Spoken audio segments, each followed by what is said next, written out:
क्या आपको भी ऐसा लगता है कि एनसीईआरटी का जो गुलाब जामुन क्वेश्चन है वो बहुत डिफिकल्ट क्वेश्चन है? सरफेस एरिया वॉल्यूम के गुलाब जामुन क्वेश्चन को आज सॉल्व करते हैं इजीएस्ट मेथड से। तो चलिए स्टार्ट करते हैं। सरफेस एरिया वॉल्यूम में जब भी दो सॉलिड गिवन हो, कंबाइंड सॉलिड, तो पहले उसका डायग्राम ड्रॉ करो।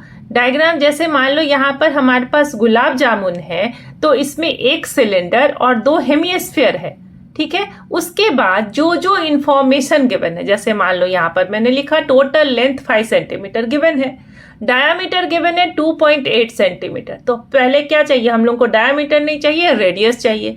तो 2 से डिवाइड कर लो तो रेडियस हो गया 1.4। अब यहाँ पर चाहिए सिलेंडर का हाइट, तो दोनों साइड से पहले हम 1.4 हटा लेंगे, तो जो बीच का बचेगा तो 5 माइनस 2.8 करेंगे तो कितना हो जाएगा? 2.2 सेंटीमीटर।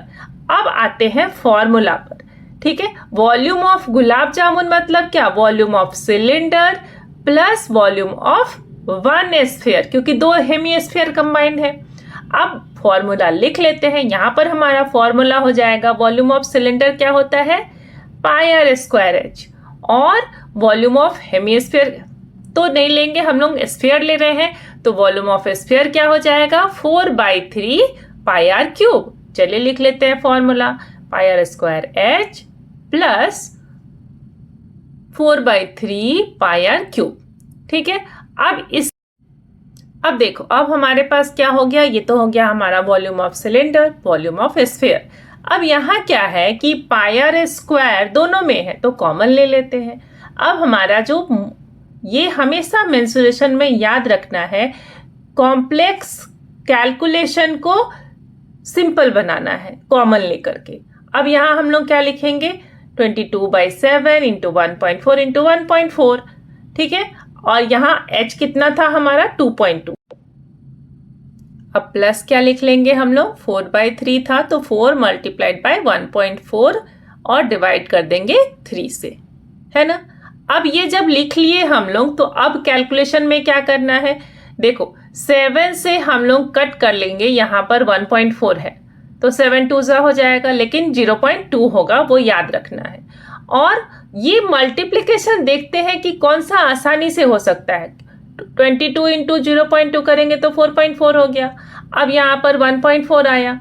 अब देखो यहाँ से 2 से मल्टीप्लाई कर दो 2.2 को, तो 6.6 हो गया, और यहाँ पर हमारा था ये 5.6 हो जाएगा। अब इस तरह से हम इसको कैलकुलेट कर लेंगे, तो ये हमारे पास कितना आ जाएगा? 6.16 है ना। 6.6 एंड 5.6 को ऐड कर लो, तो ये हो जाएगा 12.2 एंड अपॉन 3, ठीक है। अब इसको हम लोग मल्टीप्लाई कर लेते हैं। मल्टीप्लाई करके ये हमारा आएगा 25.05 सेंटीमीटर क्यूबिक, ठीक है। अब ये मिल गया हमारा वॉल्यूम ऑफ 1 गुलाब जामुन। तो 45 गुलाब जामुन है ना। तो क्या कर लेंगे हम लोग? 45 से इसको मल्टीप्लाई कर लेते हैं वॉल्यूम के लिए। अब इसको यहाँ पर मल्टीप्लाई मत करना, क्यों? क्योंकि तुमसे डायरेक्ट आंसर नहीं पूछ रहा है, तुमसे पूछ रहा है कि सिरप का क्या वॉल्यूम होगा, जबकि हमारा सिरप 30% है ना। तो 30/100 इंटू कर लेते हैं 25.05 और मल्टीप्लाई कर लेते हैं 45 से। 0 से 0 कैंसिल कर लो, ये 30 का 0 और 100 का 0 कैंसिल हो जाएगा। अब डायरेक्टली यहाँ पर क्या करेंगे? ये 10 था तो 4.5 लिख सकते हैं ना हम लोग, 4.5 लिख लेते हैं, ठीक है। अब मल्टीप्लाई क्या कर लेंगे? 4.5 इंटू 3 इंटू 25.05, है ना। अब जब इसको मल्टीप्लाई करोगे तो ये हमारा क्या आ जाएगा? 13.5, और उससे मल्टीप्लाई कर लेते हैं, ये 338 आ जाएगा हमारा सेंटीमीटर क्यूबिक। तो इस तरह से हमने फाइंड कर लिया अपना वॉल्यूम, ठीक है। अब ऐसे ही छोटे छोटे टिप्स के लिए फॉलो करें वीडियो को, सब्सक्राइब करें, एंड मिलते हैं हम लोग नेक्स्ट वीडियो में, जहां सीखेंगे और भी छोटे छोटे टिप्स कैलकुलेशन के, जिससे आपका 10th स्टैंडर्ड जो है वो बहुत ही इजी हो जाए।